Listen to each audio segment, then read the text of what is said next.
السلام البنات ومرحبا بكم معايا في فيديو جديد ووصفة جديدة على قناتكم سما أولاد. اليوم إن شاء الله غادي نحضر معكم واحد الحلوى اللي أكثر من رائعة بدون فرن، كتوجد دغيا بسرعة. بقاو معايا باش نشوفوا المقادير وطريقة التحضير وفرجة ممتعة. بالنسبه للمقادير اللي غادي نحتاجو، عندنا هنا جوج زلايف ديال بسكوي مطحون، اي بسكوي كان متوفر عندكم. بالنسبه لي استعملت ماريا. هنا عندي جوج زلايف ديال الكاوكاو حتى هو مطحون. بالنسبه للزلافه، نفس الزلافه اللي عبرت بها الكاوكاو هي اللي عبرت بها البسكوي. وهنا عندنا 3 ملاعق كبيره ديال الحليب المجفف او نيدو. واخر حاجه عندنا هنايا معلقه كبيره ديال الكراميل. دابا غادي ندوزو لطريقه التحضير. ودابا غادي نصبوا جميع العناصر اللي ذكرت لكم، نيدو، الكاوكاو وبسكوي مطحون، كلهم غادي نضيفوهم. وغادي نزيدوا حتى معلقه ديال الكراميل كما غادي تشوفوا معايا. وغادي نخلطوا المكونات مزيان. غادي نزيدوهم الشوكولا ابيض،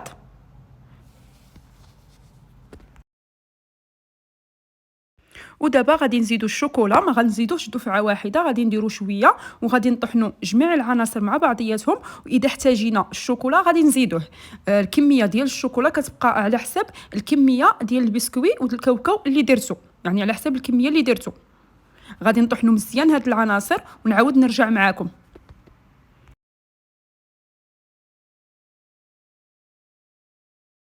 ودابا غادي نشدو بلاستيكه وغادي نديرو فيها هاد الخليط كما كتشوفوا معايا. ومن بعد كنثقبوها من التحت، كنقطعوها بالمقص كما غادي تشوفوا معايا. المهم غنكمل الكميه كلها ونعاود نرجع معاكم. ودابا كتجيبوا القوالب بحال هذا الشكل، يعني الشكل اللي بغيتو، لكم الاختيار في الشكل اللي بغيتو. المهم وريتكم غير الشكيلات. صافي. وكتجيبوا هذاك الخليط اللي درناه في البلاستيكه وكنديروه بحال هكا كما كتشوفوا، يعني كنحاولوا نوزعوه على القوالب كاملين. غادي نعمرهم كلهم وغادي نعمر اخرين ونعاود نرجع معكم باش نوريكم الشكل ديالهم. من بعد ما عمرناهم كلهم دابا غادي نديروهم في المجمد تيشدوا راسهم مزيان ونعاود نرجع معكم.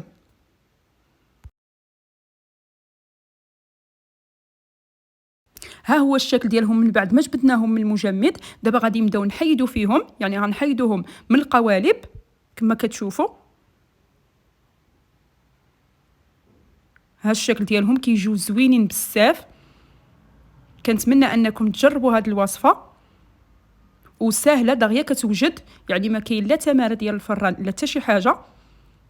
ها هو الشكل ديالهم كما كتشوفوا. وبالنسبه للتزيين ديروا التزيين كما بغيتوا، لكم الاختيار. هنا غادي نديروهم بالكراميل، يعني في الوسط ديالهم غادي ندير لهم الكراميل.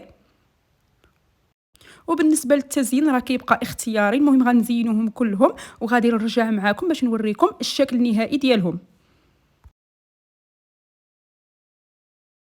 صافي. من بعد ما ساليناهم كاملين دابا غادي نديروهم في هاد الكويغطاس. راه كيبقاو اختياريين. بالنسبه للتزيين راه كما قلت لكم كيبقى اختياري. دابا بقاو معايا باش نوريكم الشكل النهائي ديالهم.